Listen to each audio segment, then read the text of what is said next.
Wow, the lugs on those are way bigger. So these are first 5 mile run straight out of the box, straight onto the feet, and straight to the blister store to buy. Yeah.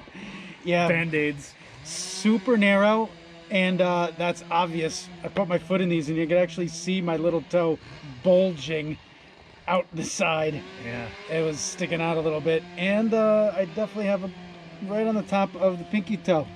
I've got blisters, so that's not a good sign straight out of the box. Obviously, we tried to find as much mud as possible today. We found it. We went through the river today. This wasn't an obstacle day for us. It was just a straight up sloppy trail run, and the treads did great. I mean, these 7mm lugs are fantastic. Those are diesel. It's got some ones right here, right under the arch. So if you were doing a rope climb, I would assume that these ones would dig in pretty nice. But just eating the feet right out of the box is not a good sign. No. So I'm not a little worried about that. Gonna kind of chalk it up to a break-in period. Try a different pair of socks.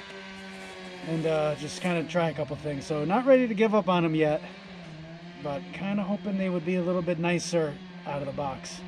It was like, I liked how they felt. I like this fit lock instep kind of locks you in. I didn't feel like my heel was lifting at all. I didn't feel the downhill runs we did. I didn't feel any like toe jamming.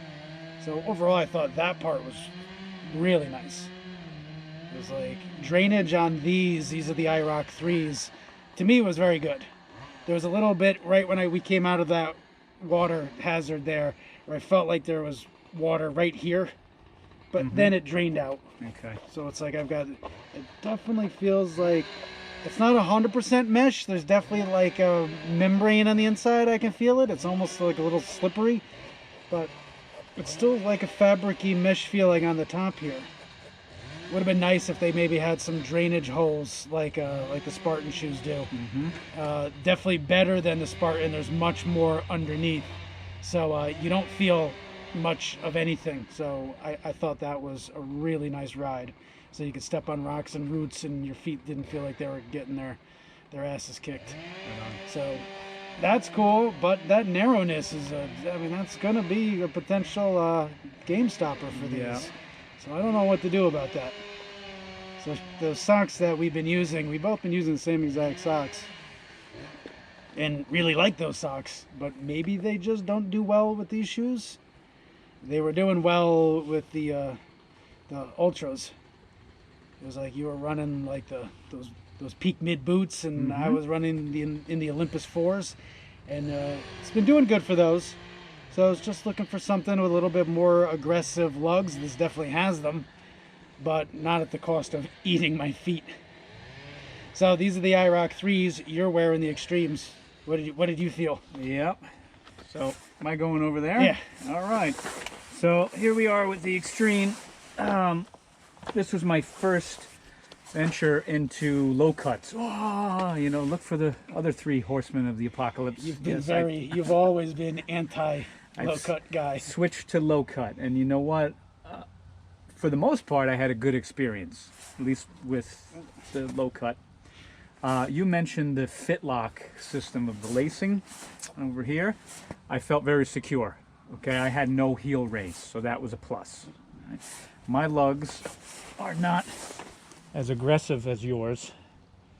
Okay, these are, I don't know, you have what, 7mm? Yeah, the iRocks have 7, so these are maybe 5s? Maybe 5s, slightly lower. Okay, I found the grip to be pretty good. Okay, I slipped a couple of times, but we were, like you said, we were in some deep mud. And we were purposely looking for mud to test them. Okay, so, I've been in the Ultras. I found these grips actually to be better than the Ultras. Okay, I also found the lack of zero drop, which I absolutely despise. These don't have a great big drop, 4mm for these, but I found that to be better on my calves, my shins, my back, my face and breast, chest, neck, and head. Okay, totally better. Okay, that was absolutely superior. So if I could basically take this lower and put it on an Ultra upper, that would be a win. Why is that? Well, Damer, you mentioned these being too narrow. I have a huge blister on not my pinky toe, but the next one over, right on the top. Okay, for 5 miles. Yeah. These are crazy narrow, and I'm like breaking out of the sides right here, like I'm growing another thumb, it looks like, on my foot. Okay, the narrowness is not good. The shock absorption on these, I felt, were better than the Ultras. Okay, so there's something, maybe a rock plate or support all the way through. That's a thumbs up. So now your material on that extreme is different than what's on these iRocks. Amen. We're working to that point, Yeah. brother. Here it comes. Yeah. Okay, we both went through the river. Okay, normally the Ultras, 10, 15 steps, they would be completely devoid of water. They would drain out the top, the sides, and the bottoms here.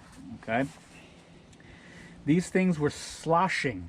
Okay, for over a half a mile after being in the water. That's not good. Yeah. These are touted as purpose-built OCR shoes. That should be second on the list. Okay? It should be grip, and then it should be drainage, and then support and comfort and all those other things. So the drainage on these is not good. Well, maybe you weren't running. Bollocks. We were hitting it pretty hard, okay? So there was compression on the shoe where you'd think it would work the water out. It didn't. I had to bend my foot like this, and then you saw it. I pressed with my thumbs on top of the shoes, and then the water came out. That's not good. That could be a deal breaker. It looked and it sounded like a sponge. Yeah, it looked like I had those like rubber boots that you would have as a kid, and somebody put water in them, and then slosh, slosh, slosh. So the narrowness, not good, especially if we're talking about beast and up. You're doing a 13 miler in these or more. I don't know. I like my toes still connected to my body and not nubbed down, rubbed down to nubs. That could be a problem. And they are super light, super light. This is the lightest shoe I've ever run in. Okay, so that's awesome.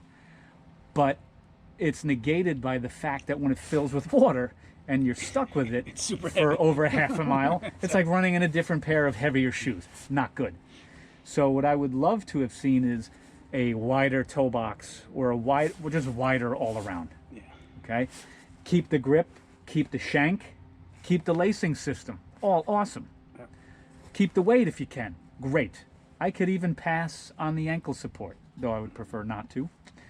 But the lack of drainage and the rubbing on the toes, those are red flags. So we'll give these a break-in period. I'm not going to give up on these, not yet. And we haven't done any obstacles in them either. So Correct. we will film again doing obstacles. Yeah. And obviously we're going to put some more miles in it. I think we should change out socks and just try some different things there too. Look at this, it's still in here. And I'm really hoping that this is mud, because usually when something is that adhesive in your shoes, it's something a lot worse. But no, it's mud. Okay. They tout that these are the grippiest shoes in the world or whatever.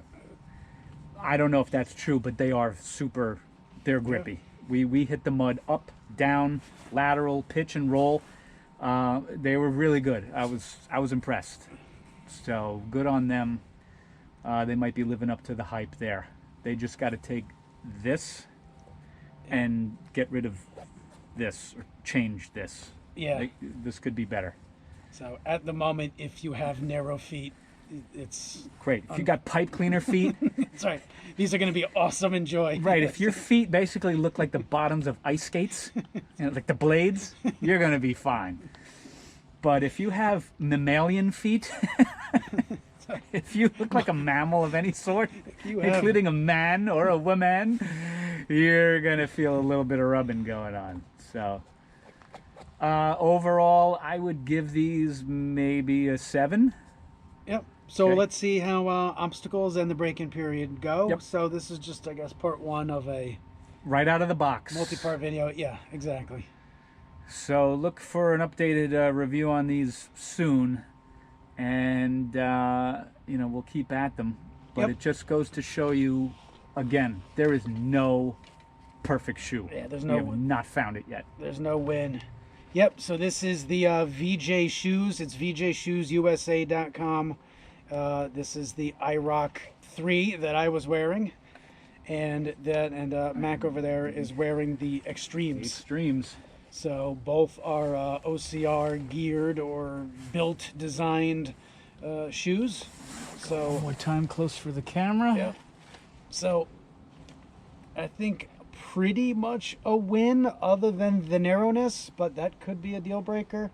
But different socks, break-in period, and how they hold up on obstacles could change that a bit. So, Just for the record, stay tuned. too, for our inaugural run here, we both wore the same type of socks. It was the mid-calf version of the Grit Army OCR purpose-built socks. Which we've been wearing in other runs and other shoes. Had great success. And had no problems.